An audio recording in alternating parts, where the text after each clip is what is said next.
Good morning, Your Honors. May it please the Court, my name is Henry Bowles. I'm with Ackerman LLP here today on behalf of the plaintiff below, Nationstar Mortgage LLC. Counsel, would you like some time for rebuttal? Thank you, Your Honor. Yes, I'd like to, if I may, reserve 3 minutes of my time for rebuttal. We're here today because of a typographical error that was made by the clerk when she was sending out, or a representative of the clerk's office, when she was sending out the... Well, thanks to the defense response to the 1.540 motion, that is why you're here today, but you had no knowledge of that before that, right? That's absolutely true, Your Honor. Was there any way that you could have learned of the clerk's mistake prior to the trial date? I don't see how there is, Your Honor. The only, what happened in this case was that on August 7th, 5 days before the trial, and August 7th being a Thursday, if I'm not mistaken, there was a weekend in there. Now, now you found the fact that the case was set for trial on the 12th when you searched the record on, I think it was the 8th or the 7th. I believe it says what the month 7th. was it? The motion to vacate says that on the 7th. It was August? August 7th, yes, right. Your Honor, of 2014.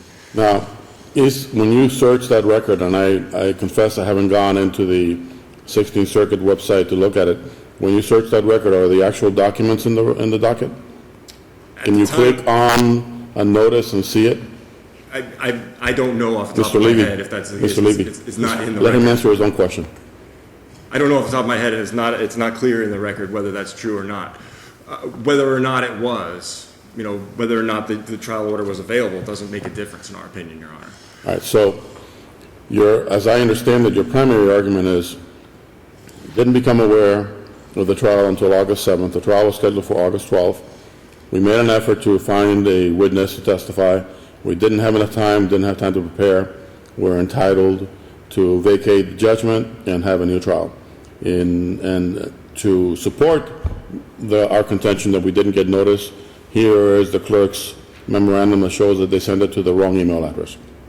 That's correct, Your Honor, yes. Okay. And if you look at the DeBello case, which is a Judge Schwartz authored opinion from this court. Talk about preservation a little bit. Are those things all preserved, those errors?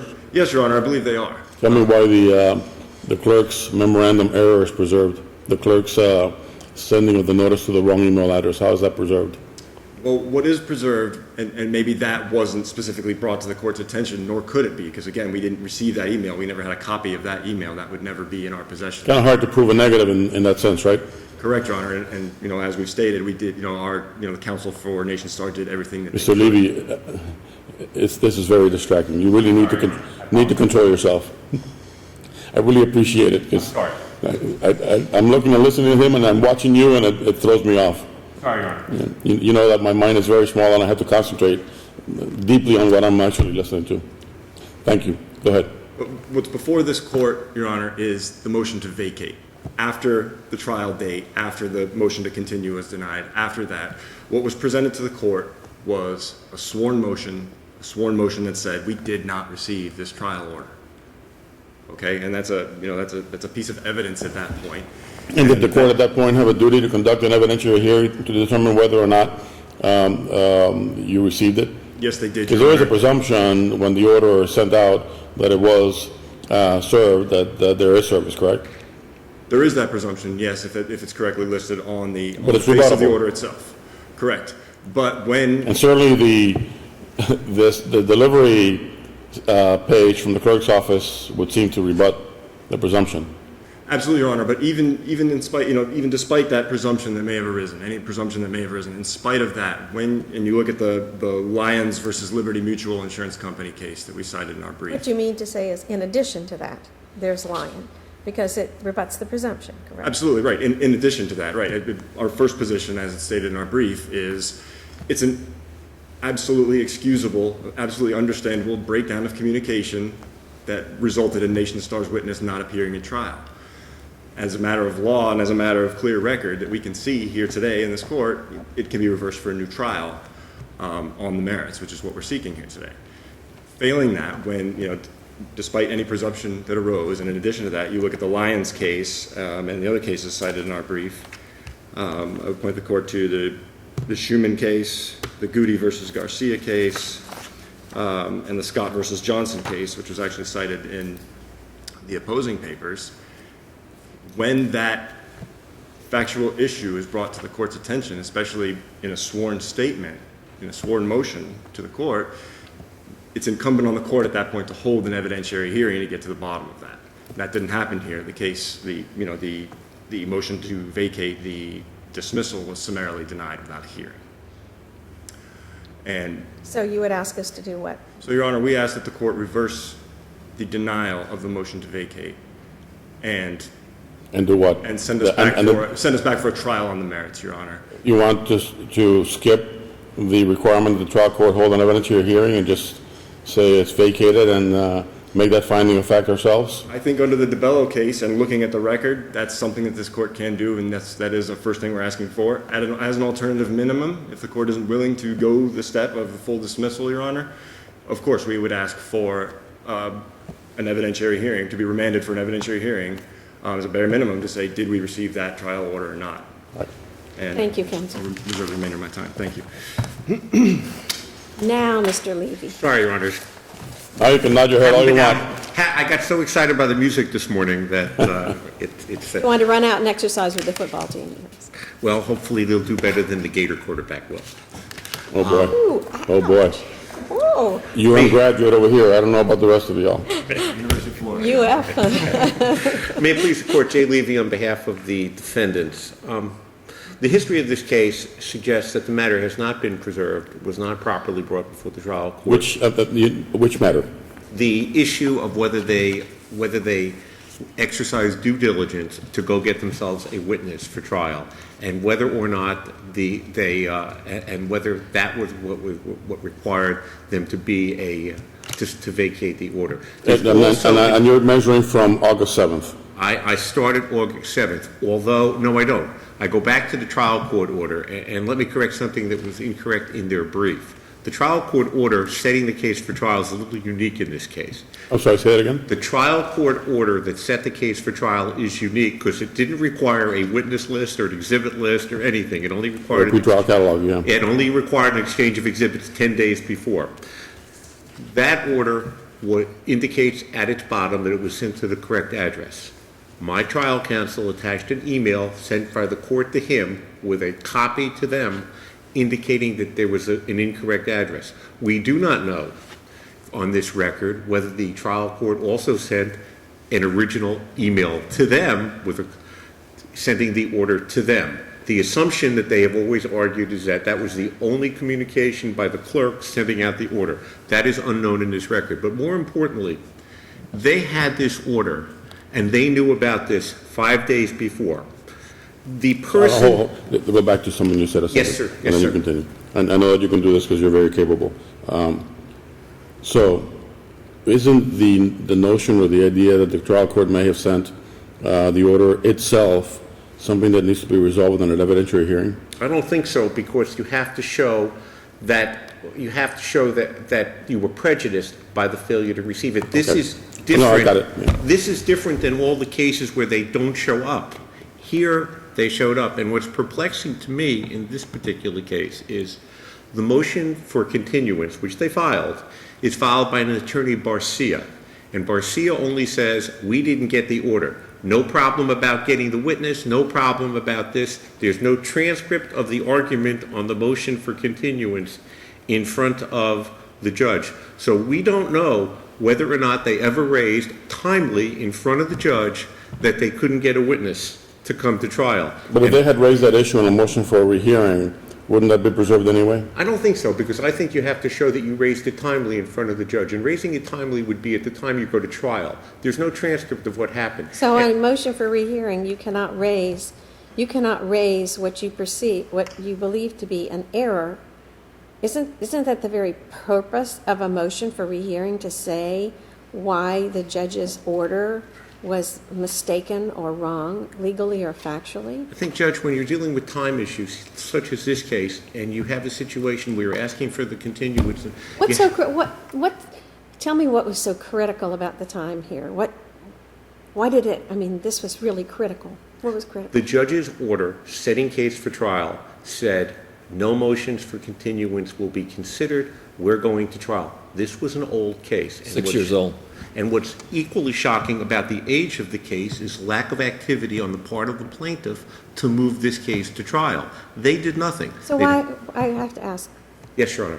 it's a mortgage foreclosure case, right? Yes, sir. Yes, Your Honor. It was critical that it be tried now because it's an old case, because the mortgage is in jeopardy and your client's paying this mortgage and they're in jeopardy of losing their home and they're making these payments. And that's a terrible thing for your client to have that hanging over their head, right? Yes, Your Honor. So doing that and paying your payments and getting foreclosed is really terrible. And they couldn't wait any longer to get this off from over their heads. I think the court is responsible for the administration of expeditious resolution of the matters. The court had, the special magistrate So had. procedure over substance trumps all. If this was just a procedural matter, I might agree with Your Honor, but this is far more than procedure. This is raising something later on because my first argument didn't work, so let's come up with something else now in our motion for rehearing. Let's come up with something else that we should have raised the first time, and let's bring it to the court. And let me be clear, I don't believe that motion for rehearing is sufficient because I don't believe it was, the verification is sufficient. That motion was signed by some other lawyer who has nothing Well, to you do don't with know this that case. till you get to an evidentiary hearing, do you? The knowledge of what that lawyer was at the time they signed that under oath? Doesn't that militate toward having an evidentiary Is it under hearing? oath or is it a verification? It only says, to the best of my Well, knowledge and perhaps that belief. lawyer could verify that based upon their But- knowledge. Do you know that? But if you're going to file a motion, the motion has to be sufficient. The motion doesn't say the basis for which she has this knowledge and belief. She was not at the motion for continuance. She did not file the motion for continuance. She had nothing to do with this case. So our position is that the verification doesn't mean anything. This is some third party coming in, and it had to be raised timely. And we don't even, and that order was present. They located the order, and there's no delineation nowhere about what they did to try and get a witness. Pointed out in my brief that there were procedures available for them for a witness that couldn't get to court, and upon good cause under Rule 1.451, they had the right to ask the court to conduct the hearing by telephone. And as Your Honor knows, these are perfunctory kind of hearings sometimes, just to get the documents in. That's generally what the witness does and to establish the default. They didn't seek that. The only thing their motion for continuance stated is, we didn't get the order. But they did have the order 5 days, and they never delineated what they did. The trial court did not abuse its discretion in denying the motion to vacate, motion for rehearing. You should affirm. Thank you, counsel. Thank you. And I apologize, Your Honor. It's all right. Thank you. Your Honor, the first issue I wanted to address was preservation. Again, everything that could have been brought to the court's attention was brought to the court's attention immediately. First in a motion to continue, and then in a motion to vacate. And What motion- about the verification issue that Mr. Levy just raised? As to the verification issue, first and foremost, Your Honor, there's nothing in the record that suggests that had anything to do with the court's decision here.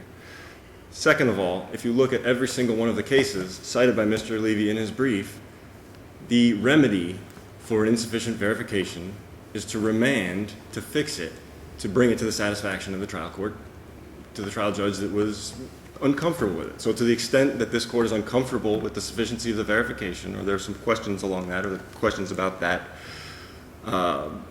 signing attorneys' statements, that can be resolved back through an evidentiary hearing. What about Mr. Levy's point that a telephonic testimony could have been sought? Again, nothing in the trial order suggests that a telephonic appearance was. But it's something going that's to be- available to counsel for the plaintiff, right? It's something potentially available in the rules.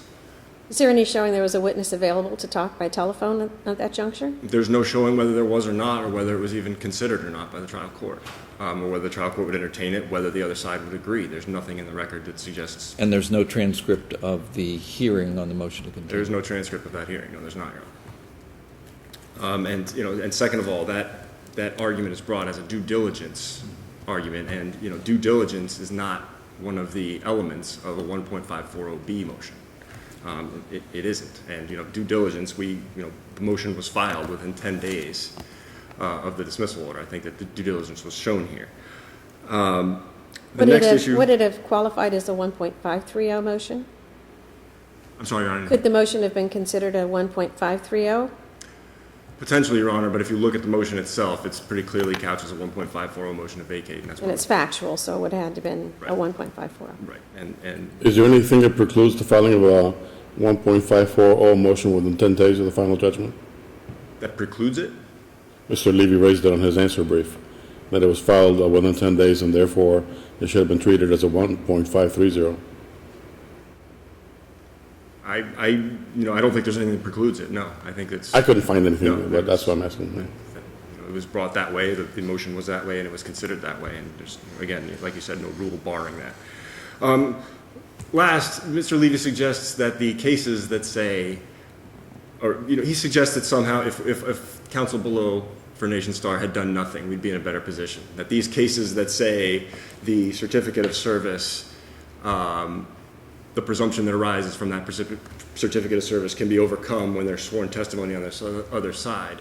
The suggestion in his argument is that we'd be in a stronger position, Nationstar would be in a stronger position had it not done anything, had it not gone to court, brought the thing to the court's attention as soon as possible, and acted, with a lot of diligence. And that's just an extremely cynical argument that just doesn't make any sense, and would encourage, non-action in a situation like this where, I think that when the issue was brought to the attention, or came to the attention of Nationstar's counsel, they did anything and everything they could within their power with the knowledge they had.